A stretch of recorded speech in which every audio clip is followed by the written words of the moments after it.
Teddy bear में sniper gun,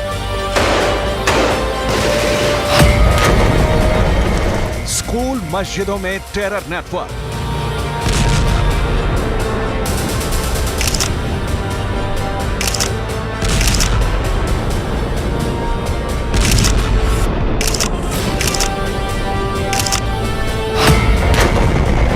Hamas की खौफनाक साजिश।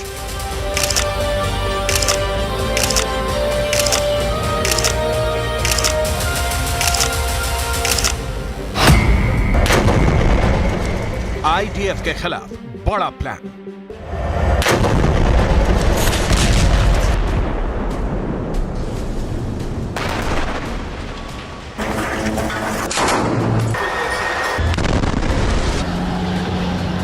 गाजा में हमास का रिएक्शन देख इजरायली सेना के होश उड़े हुए हैं।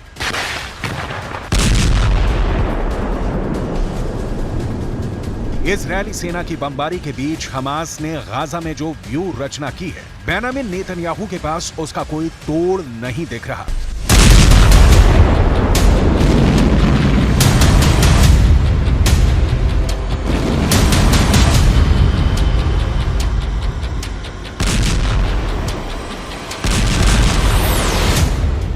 इजरायली सेना जिस ओर मूव कर रही है, हमास ने उस रास्ते में बम फिट कर दिया है।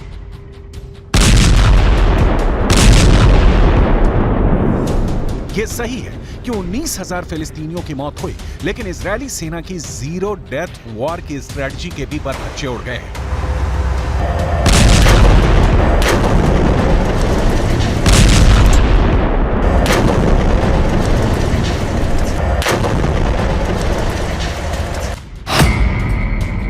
हमास के जबरदस्त प्रतिक्रिया की वजह से ही 27 अक्टूबर से, यानी जब से इजरायल ने गाजा में जमीनी हमले शुरू किए हैं, 121 इजरायली सैनिकों की मौत हो गई है।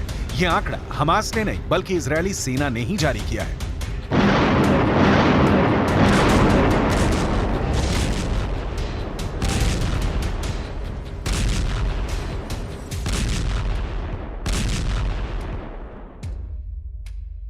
चालीस से 45 किलोमीटर लंबी और 6 से 10 किलोमीटर चौड़ी गाजा पट्टी में हमास ने ऐसी कौन सी तैयारी कर रखी है कि इजरायली सेना गाजा पर अब तक कब्जा पाने में असमर्थ रही है।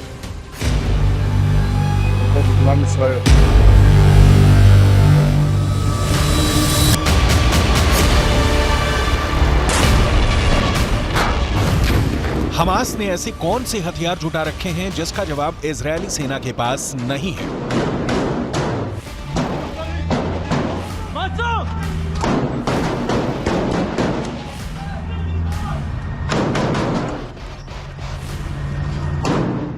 हमास के लड़ाकों ने पूरे गाजा में फैली सुरंगों की रचना कैसे कर रखी है कि इजरायल की सेना उनमें घुसने से पहले ही मात खा रही है। इन सारे सवालों का जवाब डिटेल में दिखाएंगे।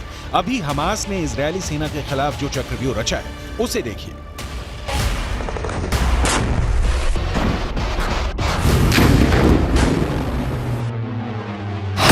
हमास नए नए तरीकों से आईडीएफ के जवानों पर हमले कर रहा है। हमास के आतंकियों ने गोलियों के अंदर बम भरकर उसमें रोने की आवाज निकालने वाले स्पीकर लगा दिए हैं।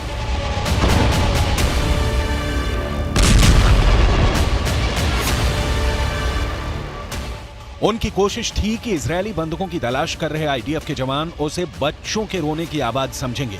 जैसे ही उनके पास आएंगे, बम के धमाके में मारे जाएंगे।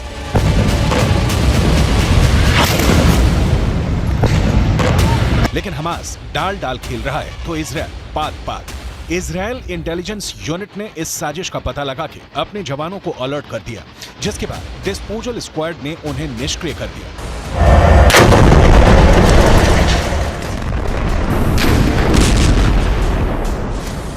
इजरायली सेना ने दावा किया है कि हमास गुड़ियों और बच्चों के बैकपैक्स को जानबूझकर एक सुरंग शॉट के पास रखा था, जो एक बड़े टनल नेटवर्क से जुड़ा हुआ था। इजरायली सेना ने उस इलाके की तलाशी ली और घात लगाकर किए गए हमले के साथ साथ क्षेत्र में हमास की खुफिया जानकारी और टैंक रोधी ठिकानों का भी पर्दाफाश किया। आईडीएफ ने दावा किया था कि हमास के आतंकियों ने टेडी बियर के अंदर स्नाइपर राइफल और बम छिपाए हुए थे। इन टेडी बियर को लेकर आतंकी आम लोगों के बीच रहे थे। इसके अलावा गाजा के कई स्कूलों और मस्जिदों के नीचे टनल नेटवर्क भी मिला है। इसके जरिए आतंकवादी सुरक्षित आवाजाही करते। इतना ही नहीं, हमास ने इजरायली सेना की नजर से बचाने के लिए स्कूल में हथियारों का गोदाम बना रखा था।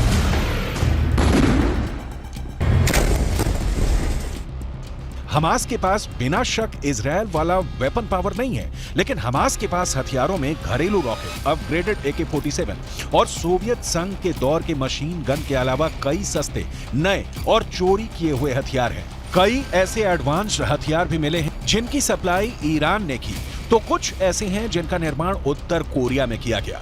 ये जानना भी बेहद दिलचस्प है कि हमास की पसंदीदा राइफल कौन सी है। सोवियत दौर में निर्मित 7.62 मिलीमीटर कैलिबर वाली AK-47 असॉल्ट राइफल हमास का सबसे पसंदीदा हथियार है। आतंकी इसकी मदद से कई राउंड तक गोलियों की बौछार करते हैं। इसके अलावा SVD, ड्रैगुनो, क्रूज semi automatic 7.62 millimetre calibre sniper rifle का इस्तेमाल हमास 20 किलोमीटर दूर से हमला करने के लिए कर रहा है। हमास के ट्रक भारी machine gun M2 browning HMG से लैस हैं। ये पैदल सेना हल्के बख्तरबंद वाहनों और कम उड़ान वाले विमानों को आसानी से निशाना बना सकते हैं। ये समझना बहुत जरूरी है, हमास जैसे संगठनों के पास जो भी हथियार हैं वो या तो ईरान से आए हैं या हमास ने स्मगलिंग से उसे मंगाया है या सोवियत दौर के हैं। इन हथियारों से हमास इजरायल को नुकसान तो पहुंचा रहा है। 9 किलो वाला RPG-7 rocket propelled grenade launcher Hamas का फेवरेट है। ये काफी सस्ता और उपयोग में आसान है। सोवियत संघ का बना यह हथियार कंधे पर रहता है और एक ट्यूब से रॉकेट दागता है। यह रॉकेट आसानी से 200 से 700 मीटर की दूरी पर मौजूद टैंकों को आसानी से तबाह कर सकता है।